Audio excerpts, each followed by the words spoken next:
Hi everyone, Medina here from Arise Humanity. I'd love to share with you an interesting fable that I think is very relevant for our times at the moment. There's a lot of people out there that are wondering how to navigate relationships with people who have very differing opinions, different consciousness, and I think this fable will relate to those people that are listening.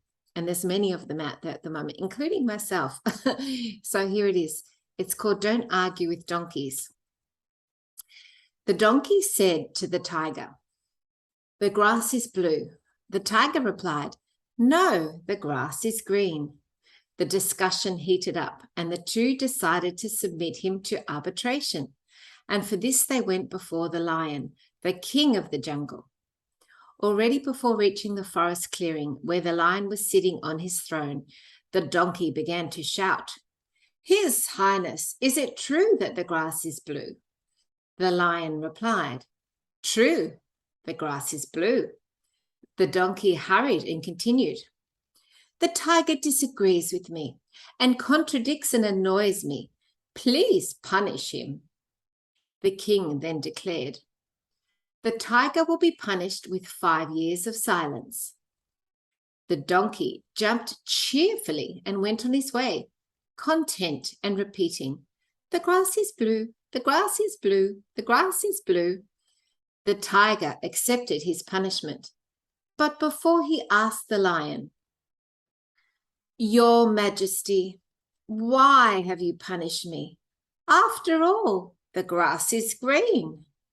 The lion replied, "In fact, the grass is green." The tiger asked, "So why are you punishing me?" The lion replied, "That has nothing to do with the question of whether the grass is blue or green. The punishment is because it is not possible for a brave and intelligent creature like you to waste time arguing with a donkey, and on top of that, come and bother me with that question." So, the moral is, the worst waste of time is arguing with the fool and fanatic who does not care about truth or reality, but only the victory of his beliefs and illusions. Never waste time on arguments that don't make sense. There are people who, no matter how much evidence we present to them, are not in the capacity to understand. And there are others who are blinded by ego, hatred, and resentment, and all they want is to be right, even if they are not. When ignorance screams, intelligence is silent. Your peace and quiet are worth more. I hope this helps someone out there today. Thank you so much to Steve who shared this with me.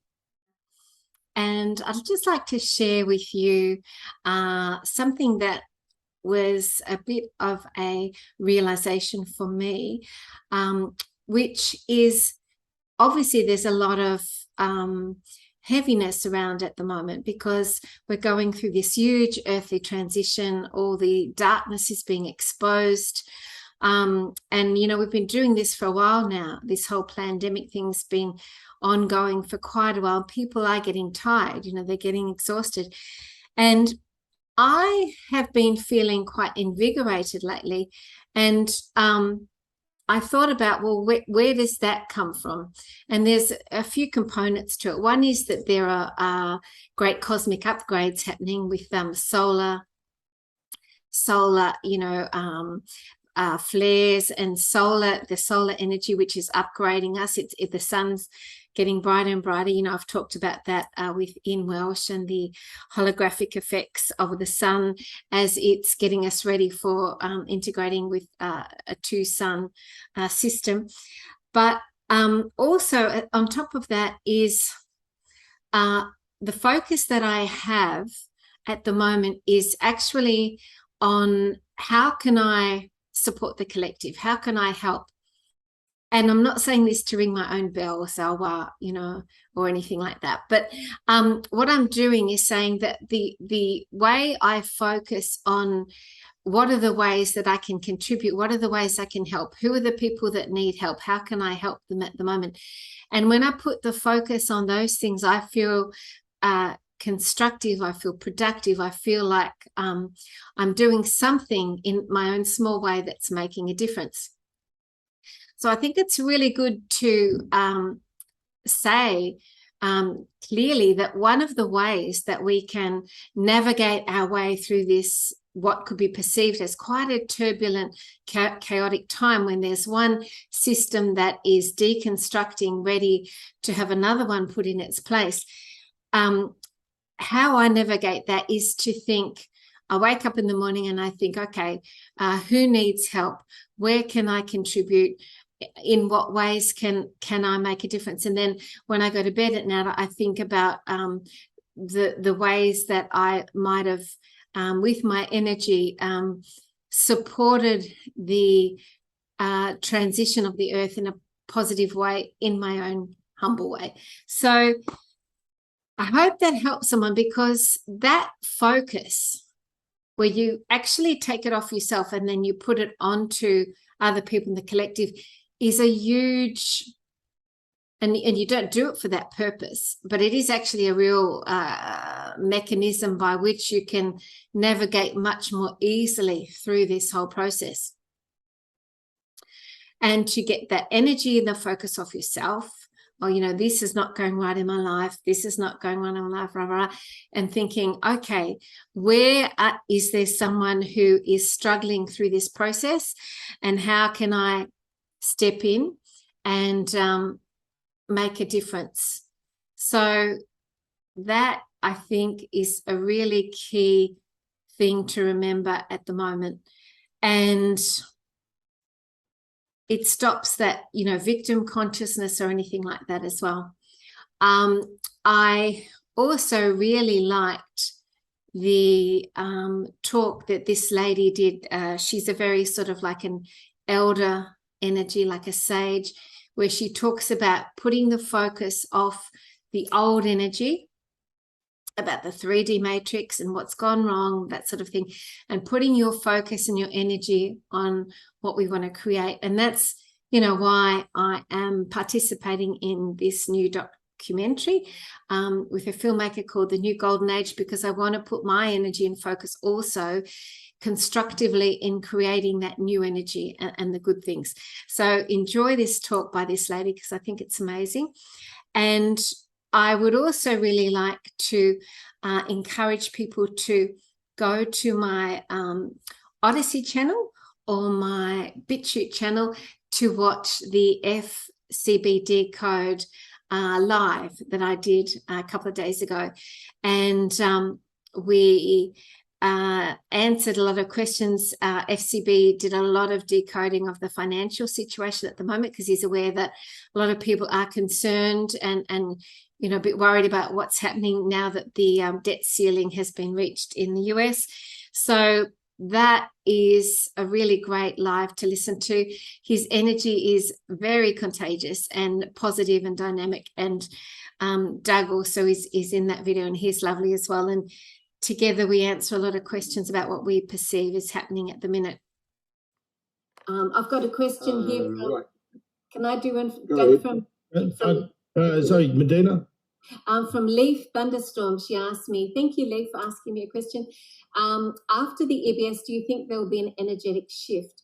Do you think we will be joining together according to pre-planned soul contracts and focusing on humanitarian efforts? That's a Medina question, please. It sure is. I absolutely love that question, because I do think there's going to be a big shift, and I think there's going to be a big focus on humanity and these humanitarian projects. So good for everyone out there to think about, if I had unlimited funding, or if I had, you know, time to do what is my soul calling, what would be my humanitarian project? What would be my work that I do as an expression of my soul for humanity? And so I definitely think that's going to be a huge focus, and there's going to need to be that too, because when you think about it, everything's going to come to sort of ground zero, where we have to move forward with a completely new way of functioning in the earth, and so that's definitely going to be needed. And there'll be a huge shift too, because I think, you know, when we have the new system in place, the new quantum system, financial system, there's going to be like a feeling of celebration for a lot of people, and it'll be a real positive wave of energy that is impacting many of us in so many ways. I mean, all people will now be supported in their lives, and they don't have to struggle for survival anymore. So that's just going to be the most powerful, energetic shift you can imagine, and that's really, really exciting.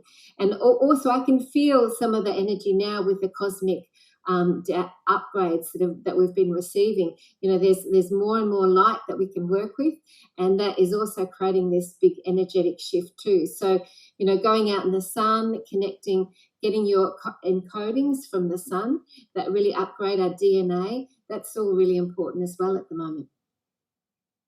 Yes, totally agree.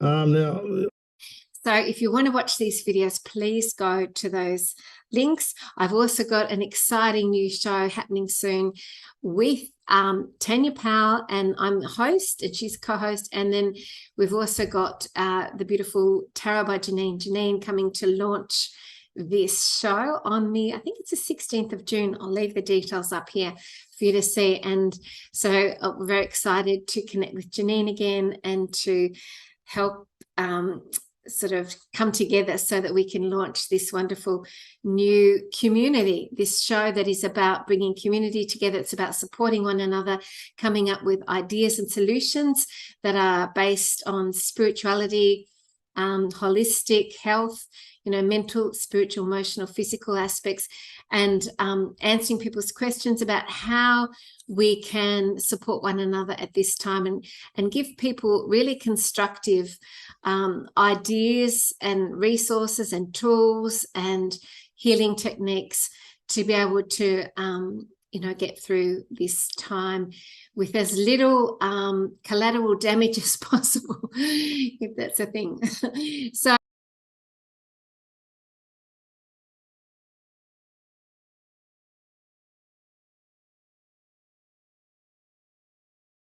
join me for those, and thank you so much for supporting this channel, and I really appreciate everyone that connects with me and that watches me. I wouldn't have any channel if people didn't watch it, so I really appreciate you all. Thank you for all the beautiful emails I get, the comments I get, and you know, I just are very blessed and grateful to be able to connect with all you wonderful people out there. So thank you. I think that's it. Okay, so have a beautiful day, and I'll leave this talk by this amazing lady that just resonated with me. Hope you enjoy it. Bye. For many, many years, the prophecies have told us that there is going to come a time, and some people are going to make it through into the new consciousness, and some are not. And what I'm seeing now is that's happening, and what's important is that we walk through and don't get pulled back into the old ways. And one of the ways we can get pulled back is by being critical and angry about what's going wrong. Don't put your energy there. Put your energy into how it could be. Hold that dream for everything that you do in life. Don't criticize other people. Yes, they may be making a mess, but that's not where we need to hold our energy, or we just pull back. So I'm saying, please hold that dream and do what you can, and remember, every human being is a human being. Every human being is natural, they just don't remember. But they will remember less if you fight them, and we might forget. So it's still a very important time that we have to hold the dream of the possibility of how we might be, and not forget the rest, but don't give it energy. There's so much to do. There's so much exciting work to do in every area of every life. We need everybody.